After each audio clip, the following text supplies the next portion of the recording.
ಸ್ನೇಹಿತರಿಗೆ ತರಗತಿಯ ಸ್ವಾಗತ. ತರಗತಿ ಪ್ರಾರಂಭ ಮಾಡೋಕ್ಕಿಂತ ಮುಂಚಿತವಾಗಿ ನಮ್ಮ ಒಂದು ಯೂಟ್ಯೂಬ್ ಚಾನಲಿಗೆ ಸಬ್ಸ್ಕ್ರೈಬ್ ಆಗಿ ಜೊತೆಗೆ ಪ್ರತಿನಿತ್ಯ ತರಗತಿಗಳನ್ನು ವೀಕ್ಷಿಸಿ ಅನ್ನುತ್ತಾ ಇವತ್ತಿನ ತರಗತಿಯನ್ನು ಪ್ರಾರಂಭ ಮಾಡ್ತಾ ಹೋಗ್ತೀನಿ. ಇವತ್ತಿನ ತರಗತಿ ಕ್ವಶನ್ ಟ್ಯಾಗ್ಸ್. ಕ್ವಶನ್ ಟ್ಯಾಗ್ಸ್ ಹಿಂದೆ ತರಗತಿಯೊಳಗೆ ಆರ್ಟಿಕಲ್ಸ್ ಬಗ್ಗೆ ಚರ್ಚೆ ಮಾಡ್ತಾ ಇದ್ವಿ. ಯಾವುದು ಆರ್ಟಿಕಲ್ಸ್? ಇದು ಎರಡನೇ ತರಗತಿ, ಡೇಟ್ 2 ಎರಡನೇ ತರಗತಿಯನ್ನು ಕ್ವಶನ್ ಟ್ಯಾಗ್ಸ್ ಬಗ್ಗೆ ಚರ್ಚೆನ ಮಾಡ್ತಾವೆ. ಅತ್ಯಂತ ಅರ್ಥಗರ್ಭಿತವಾಗಿ ಹೇಳುವಂಥ ಪ್ರಯತ್ನವನ್ನು ಮಾಡ್ತಾ ಹೋಗ್ತೇನೆ. ನೀವು ಆಲಿಸುವಂಥ ಪ್ರಯತ್ನವನ್ನು ನೀವು ಮಾಡಿರಿ.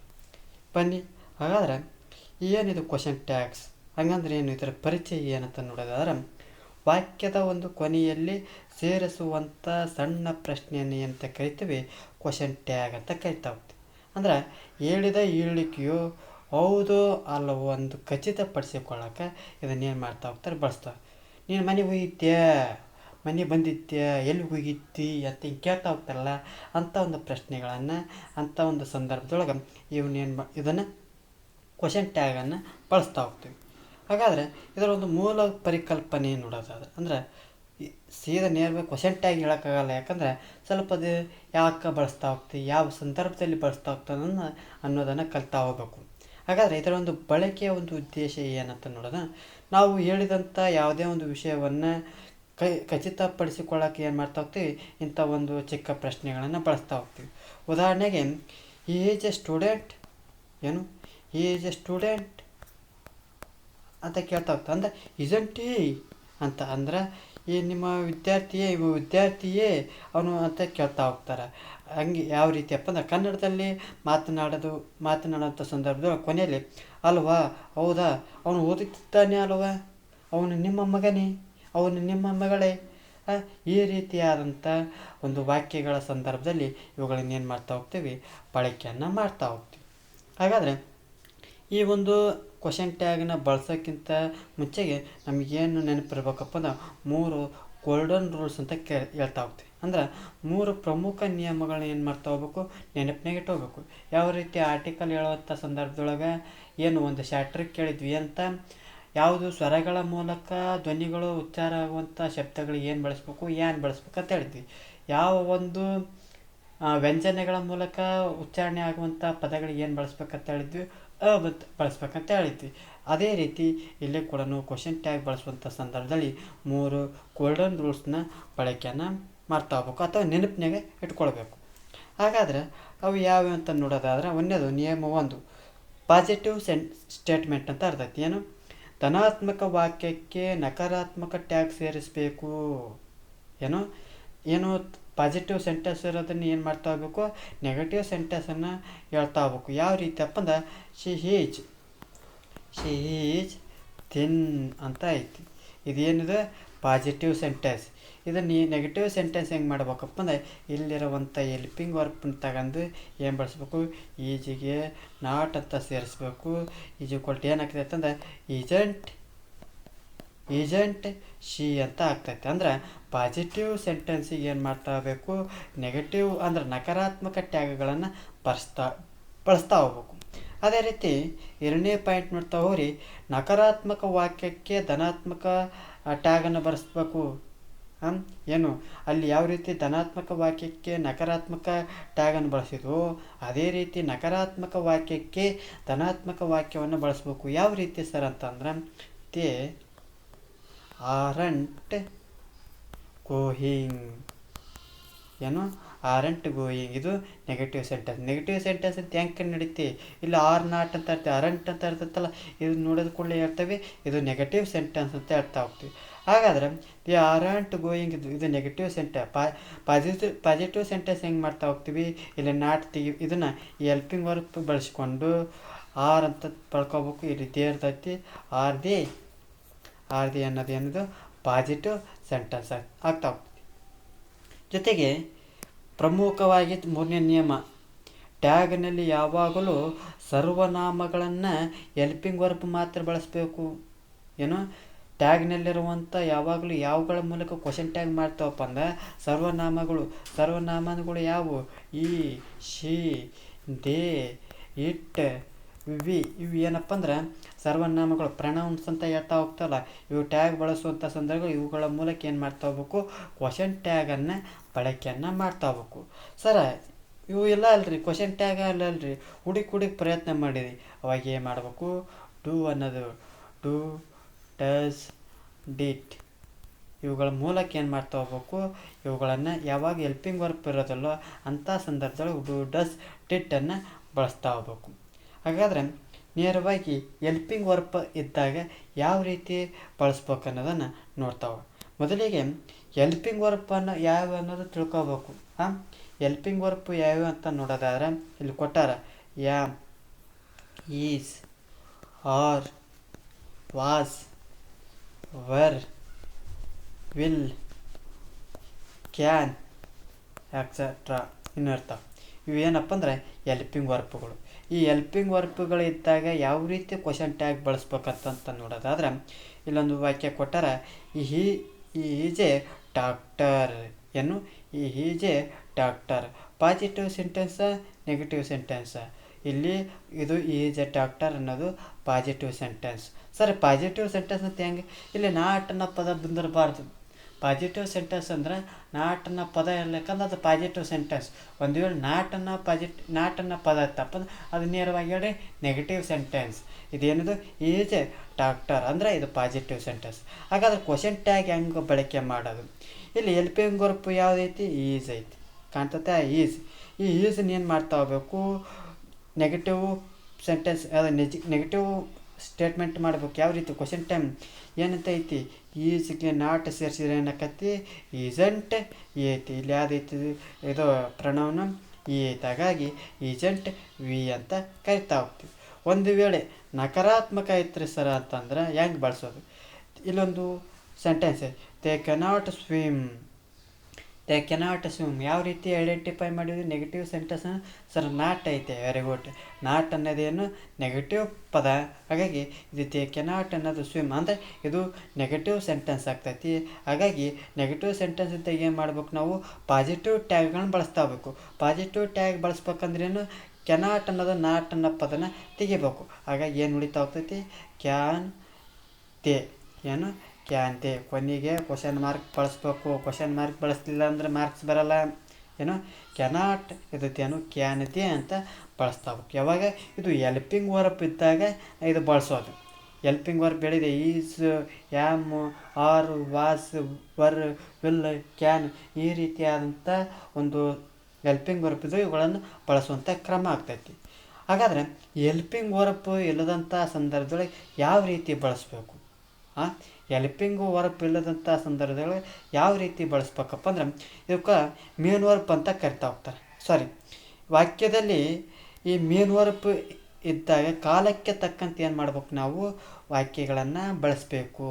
ಹಾಗಾದರೆ ಸರ್ ಮೇನ್ ವರ್ಕ್ ಎಲ್ಲಿರ್ತೈತ್ರಿ ಅಂತ ನೋಡ್ಬೋದು. ಯಾವಾಗಲೂ ಉದಾಹರಣೆಗಳ ಮೂಲಕ ನೋಡ್ಬೇಕು. ಯು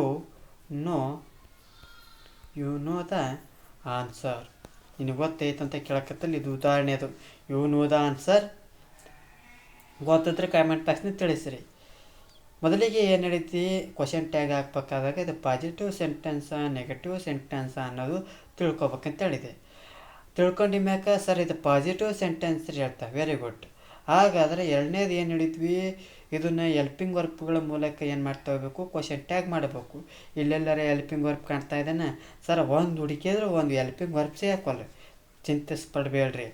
ಇನ್ನೊಂದು ಏನಿರ್ತೈತಂದರೆ ಹೆಲ್ಪಿಂಗ್ ವರ್ಕ್ ಎಲ್ಲದಂಥ ಸಂದರ್ಭದೊಳಗೆ ನಾ ಏನು ಬಳಸ್ಬೇಕಂತೇಳಿದೆ, ಡೂ, ಡಸ್, ಡಿಟ್ ಇವನ್ನ ಏನು ಮಾಡ್ತಾ ಹೋಗ್ಬೇಕು, ಬಳಸ್ಬೇಕು. ಇವು ನೇರವಾಗಿ ಬಳಸೋದಕ್ಕಂತ ಸರಿ 3 ಕೊಟ್ಟಿರಿ ಹೆಂಗೆ ಬಳಸ್ಬೇಕ್ರಿ ಅಂತ ಹೇಳೋದಾದ್ರೆ ಇವುಗಳನ್ನು ಯಾವ ರೀತಿ ಬಳಸ್ಬೇಕಪ್ಪ ಅಂದ್ರೆ ಕಾಲಕ್ಕೆ ತಕ್ಕಂಥ ಟೆನ್ಸ್ಗಳ ರೂಪದಲ್ಲಿ ಯಾವ ರೀತಿ ಟೆನ್ಸ್ಗಳ ರೂಪದಲ್ಲಿ ಏನು ಮಾಡ್ತಾ ಹೋಗ್ಬೇಕು, ಬಳಸ್ತಾ ಹೋಗ್ಬೇಕು.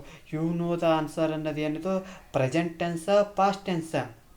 ಇದು ಅನ್ನೋದೇನಿದು ಯು ನೋ ದ ಆನ್ಸರ್ ಅನ್ನೋದೇನು ಈ ಸದ್ಯ ಕೇಳಕತ್ತೇನೆ ಅನ್ನೋದು, ಈ ಸದ್ಯ ನಿನಗೆ ಆನ್ಸರ್ ಗೊತ್ತಾ ಈಗ ಅಂದ್ರೆ ಒಂದು ರೀತಿ ಈಗ ಕೇಳಕತ್ತ. ಹಾಗಾಗಿ ಇದು ಯು ನೋ ದ ಆನ್ಸರ್ ಅನ್ನೋದು ಪ್ರೆಸೆಂಟ್ ಟೆನ್ಸ್ ಆಗ್ತೈತಿ.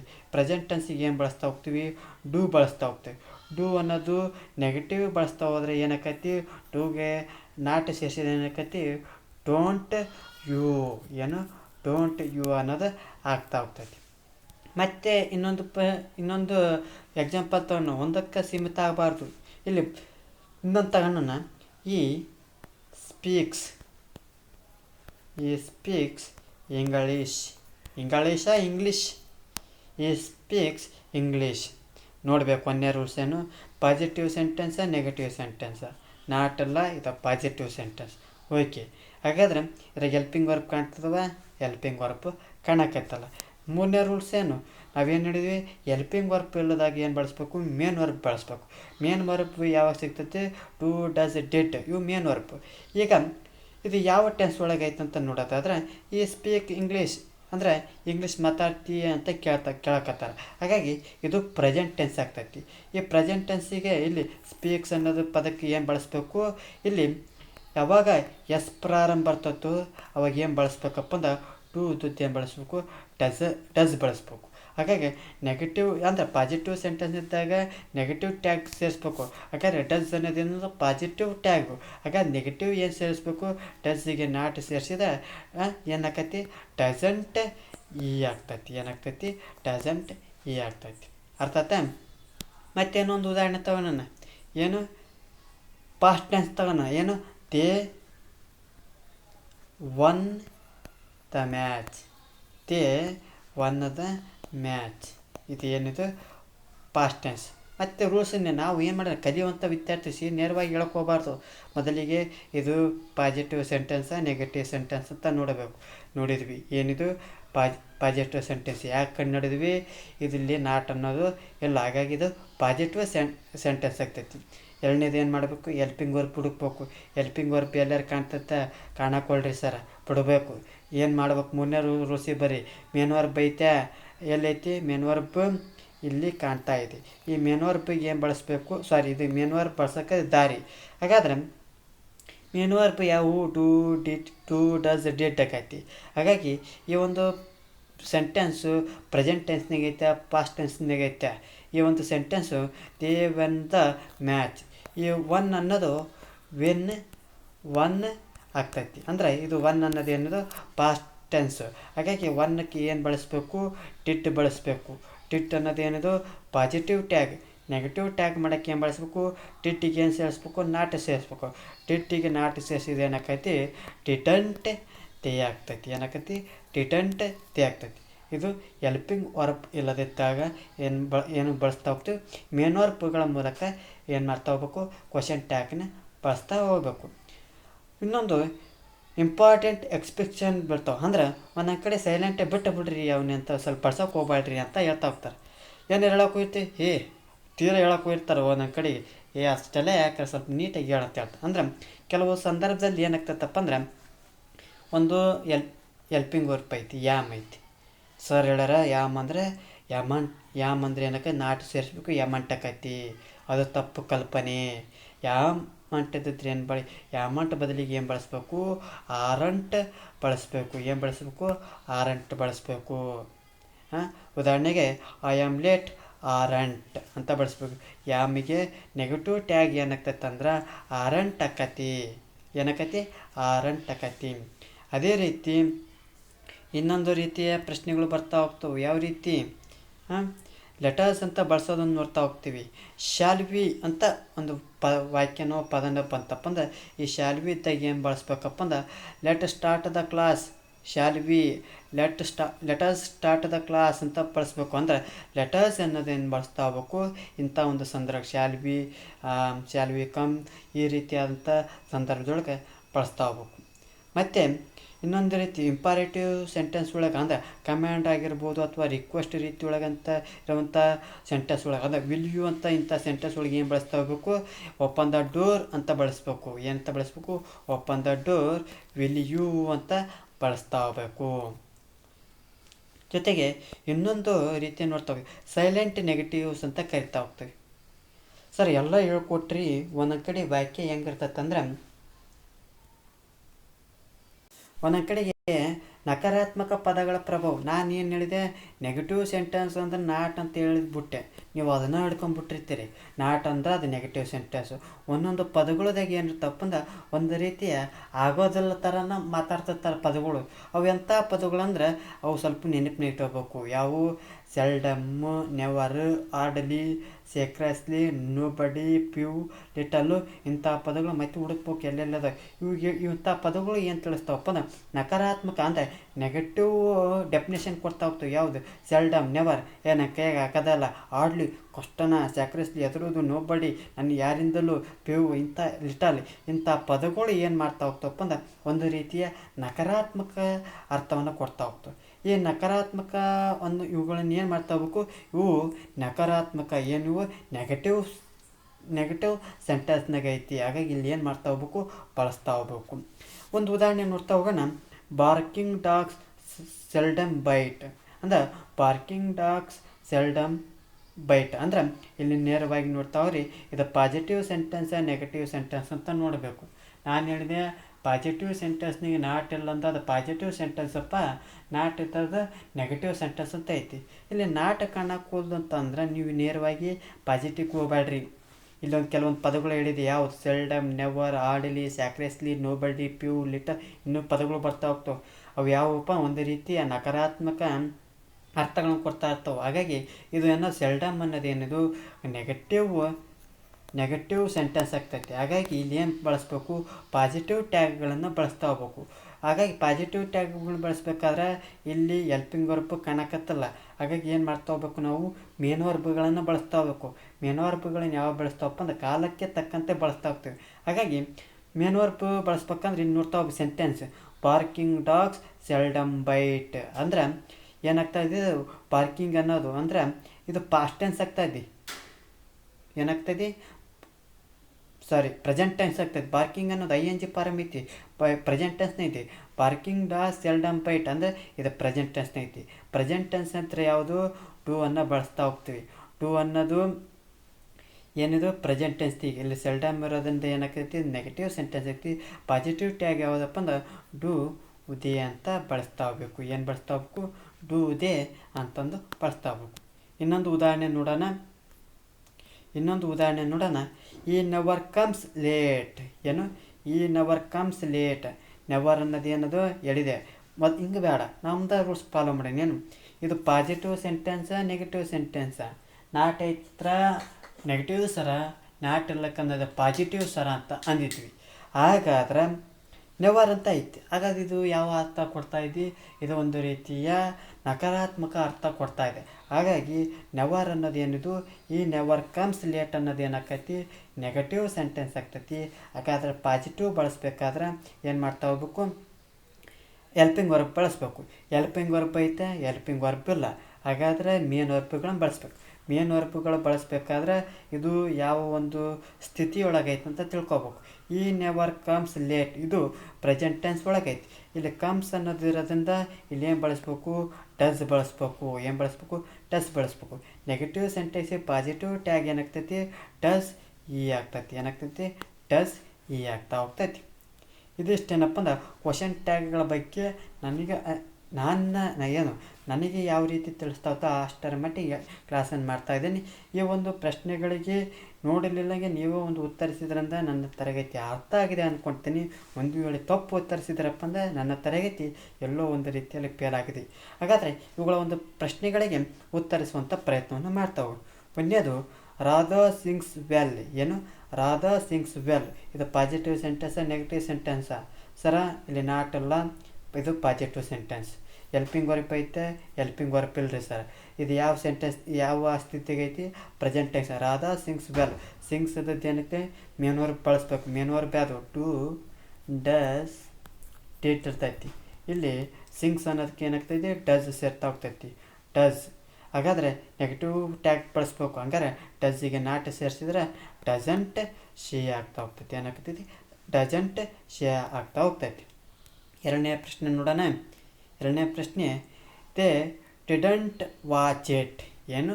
They didn't watch it. ಇದು ಪಾಸಿಟಿವ್ ಆಗೈತೆ, ನೆಗೆಟಿವ್ ಆಗೈತೆ? ನಾಟ್ ಸೇರೈತ್ರಿ, ಹಾಗಾಗಿ ಇದು ನೆಗೆಟಿವ್ ಸೆಂಟೆನ್ಸ್ ಆಕೈತಿ. ನೆಗೆಟಿವ್ ಇದ್ದದ್ದು ಏನು ಮಾಡಬೇಕು, ಪಾಸಿಟಿವ್ ಟ್ಯಾಗ್ನ ಬಳಸ್ಬೇಕು. ಈ ಡಿಡಂಟ್ ಒಳಗೆ ನಾಟ್ ತೆಗಿಬೇಕು. ಡಿಡಂಟ್ ಒಳಗೆ ನಾಟ್ ತೆಗೆದ್ರೆ ಏನಾಕತಿ, ಡಿಡ್ ಆಕೈತಿ. ಡಿಡ್ಡಿಗೆ ಇಲ್ಲೊಂದು ಸರ್ವನಾಮ ಪ್ರೊನೌನ್ ಐತಿ, ದೇ ಆಕೈತಿ. ಹಾಗಾಗಿ ಇದು ಡಿಡ್ ಇದೆ. ದೇ ಡಿಡಂಟ್ ವಾಚ್ ಇಟ್ಗೆ ಪಾಸಿಟಿವ್ ಟ್ಯಾಗ್ ಏನಾಗ್ತೈತಪ್ಪ ಅಂದರೆ ಡಿಡ್ ಇದೆ ಆಗೋದು ಕಂಡು ಬರ್ತಾ ಹೋಗ್ತೈತಿ. ಮತ್ತು ಮೂರನೇ ಪ್ರಶ್ನೆ ಹೋಗೋಣ. I am a smart student. ಏನು, I am a smart student ಹೇಳಿದೆ. ಇದು positive sentence, negative sentence. Sir not ಅಲ್ರಿ, ಇದು ಪಾಸಿಟಿವ್ ಸೆಂಟೆನ್ಸ್. ಹೆಲ್ಪಿಂಗ್ ವರ್ಕ್ ಐತೆ ಸರ್, ಐತಲ್ರಿ ಯಾಮ್ ಐತಿ ಅಂತ. ಯಾಮಿಗೆ ನೆಗೆಟಿವ್ನಿಗೆ ಏನು ಬಳಸ್ತಾ ಹೋಗ್ತೀವಿ, ಆರಂಟ್ ಐ. ಮತ್ತು ನೀವು ಯಾಮಂಟ್ ಐ ರೀ ಅಂತಂದು ಬಳಸಿಟ್ಟಿರಿ, ರೂಲ್ಸ್ನೇ ನೋಡಿರಿಲ್ಲ. ಯಾಮಿಗೆ ಆರಂಟ್ ಐ ಅಂತ ಬಳಸ್ತಾ ಹೋಗ್ತೀವಿ. I am a smart student ಅನ್ನೋದು ಏನಾಗ್ತೈತಿ, ಆರಂಟ್ ಐ ಆಗೋದು ಕಂಡು ಬರ್ತಾ ಹೋಗ್ತದೆ. ಇದಿಷ್ಟೇನಪ್ಪ ಅಂದ್ರೆ ಸಂಪೂರ್ಣವಾದಂಥ ಕ್ವಶನ್ ಟ್ಯಾಗ್ಗಳ ಬಗ್ಗೆ ನನಗೆ ಯಾವ ರೀತಿ ಅನಿಸಿದೋ ಆ ರೀತಿ ಆದಂಥ ಕ್ಲಾಸ್ ಮಾಡಿದ್ದೀನಿ. ಈ ಒಂದು ತರಗತಿ ನಿಮಗೆ ಇಷ್ಟ ಆಗಿತ್ತಪ್ಪ ಅಂದ್ರೆ ನಮ್ಮ ಒಂದು ಯೂಟ್ಯೂಬ್ ಚಾನಲಿಗೆ ಸಬ್ಸ್ಕ್ರೈಬ್ ಆಗಿ, ಜೊತೆಗೆ ಈ ಒಂದು ತರಗತಿ ಇಷ್ಟ ಆಗಿತ್ತಪ್ಪ ಅಂದ್ರೆ ಲೈಕ್ ಮಾಡಿ, ಇಲ್ಲದಿದ್ದರೆ ಡಿಸ್ಲೈಕ್ ಮಾಡಿ. ಏನಾದರೂ ದೋಷಗಳು ಮತ್ತು ನಿಮ್ಮ ಒಂದು ಅಭಿಪ್ರಾಯಗಳನ್ನು ಕಮೆಂಟ್ ಬಾಕ್ಸ್ನ ಮೂಲಕ ತಿಳಿಸಿ ಅನ್ನುತ್ತಾ, ಇನ್ನೂ ಏನಾದರೂ ಗ್ರಾಮರ್ಗಳ ಬಗ್ಗೆ ಕ್ಲಾಸ್ ಮಾಡಿ ಅನ್ನುತ್ತಾ ಕಮೆಂಟ್ ಮಾಡಿ. ಜೊತೆಗೆ ಈ ಒಂದು ತರಗತಿಯನ್ನು ಮುಗಿಸ್ತಾ ಇದ್ದೀನಿ. ಎಲ್ಲರಿಗೂ ಧನ್ಯವಾದಗಳು.